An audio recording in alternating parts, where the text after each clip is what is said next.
더불어민주당의 지역 순회 경선에선 이재명 전 대표가 90% 이상의 득표율을 보이며 확대명 분위기를 단단히 굳히는 모양새입니다.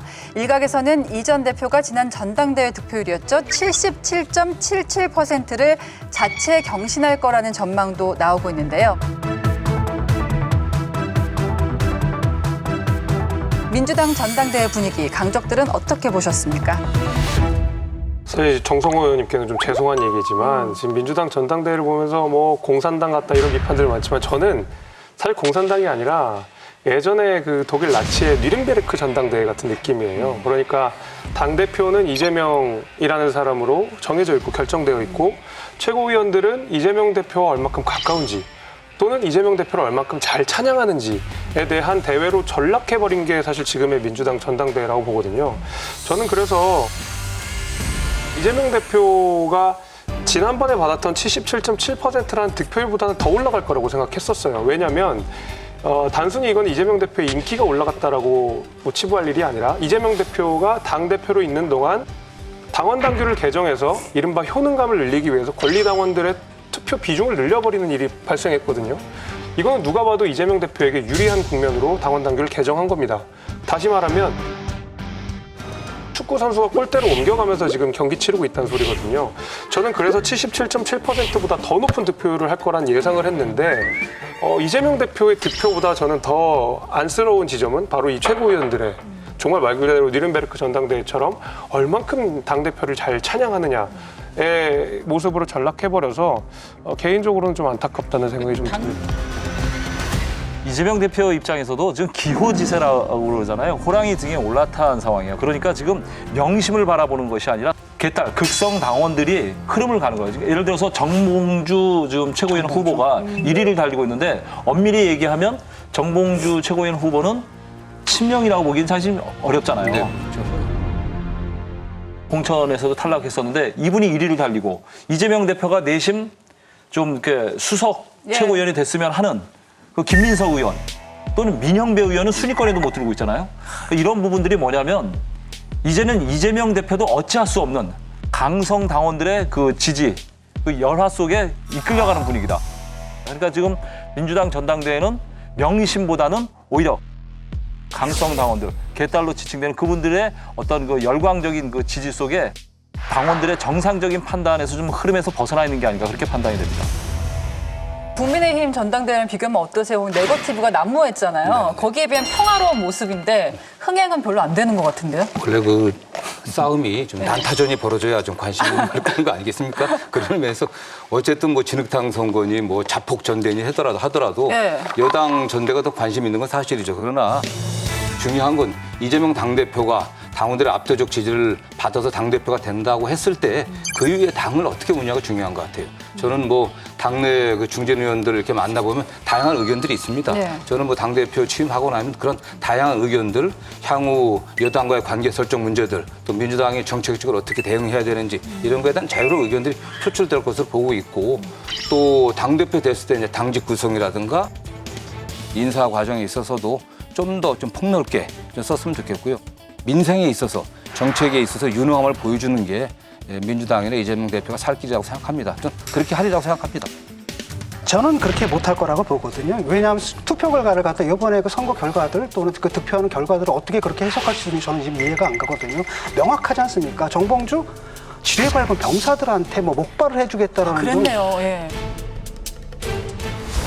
정봉주 전 의원은 2021년 민주당 대선 경선 결과 확정 직전 이재명 후보에 반발하는 친문 지지자들을 향해 사회 부적응자라는 표현을 썼습니다.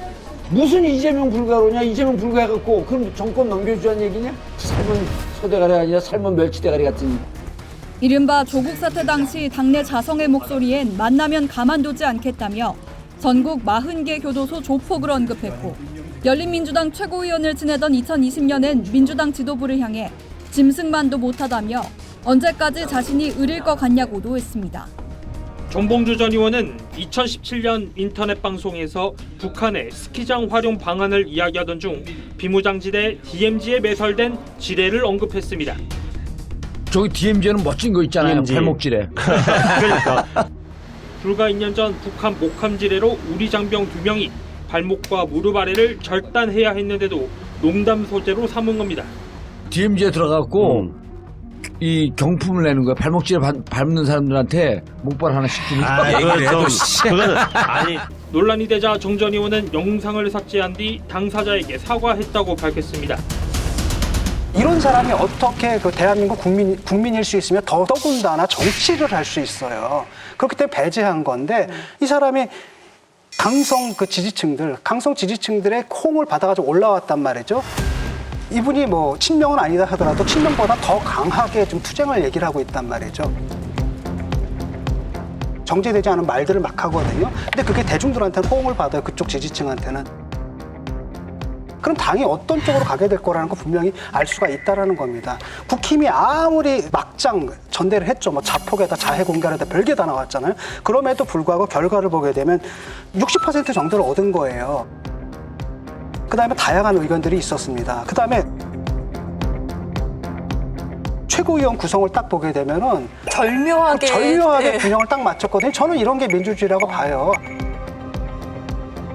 과정 속에서는 아무리 정말 수준 이하로 싸웠지만 그 결과는 이 시스템이 살아있다라는 겁니다. 적어도 국민의힘에는. 근데 민주당 같은 경우는 어떻습니까? 친명이잖아요. 그러니까 다양한 친명들이 있겠죠.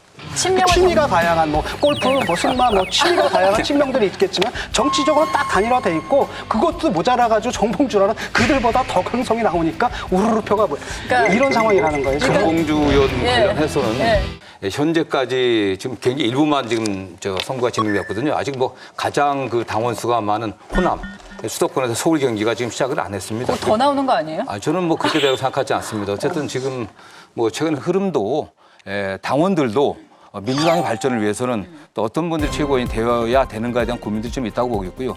정봉주 의원에 대해서 너무 좀 과대 평가되고 있는 것 같아요. 어쨌든 전체 최고위원 중에 한 분이 아니겠습니까? 현재까지 1위지만은 뭐 급표 차이가 많지 않았거든요. 그건 뭐 지금까지 했나 다 합쳐도 호남이나 서울 경기 한 군데만도 못 하거든요. 그렇기 때문에 정성호 의원님 또 변화가 틀리실 것 있다고 같아요. 틀리실 것 같은데 왜냐하면 서울 수도권하고 호남은 더 많이 강성 나와요. 당원들이 많습니다. 더 잘하시면서 그렇게 말씀하세요. 그리고 좀 그래도 당원들이 합리적으로 판단할 거라 생각합니다.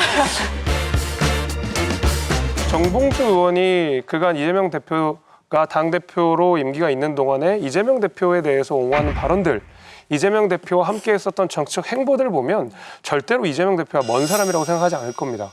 이재명 대표 스스로도 그걸 굳이 부인하려고 하지 않을 것 같고요. 제 생각에는.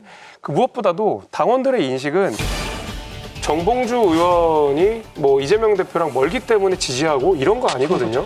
이재명 대표랑 오버랩되는 것이 있고 그보다 더 매콤한 맛이 있기 때문에 더 자극적인 맛으로 끌려가는 거거든요. 이거는 결국에는 이재명이냐 아니냐의 판으로 결국에는 결론이 나는 것이고 정봉주 의원이 지금 당장 이재명 대표가 명시적으로 지지하는 사람이 아니라 하더라도 크게 보면 결국 친명이다 이렇게 볼 수밖에 없을 거라고 봅니다.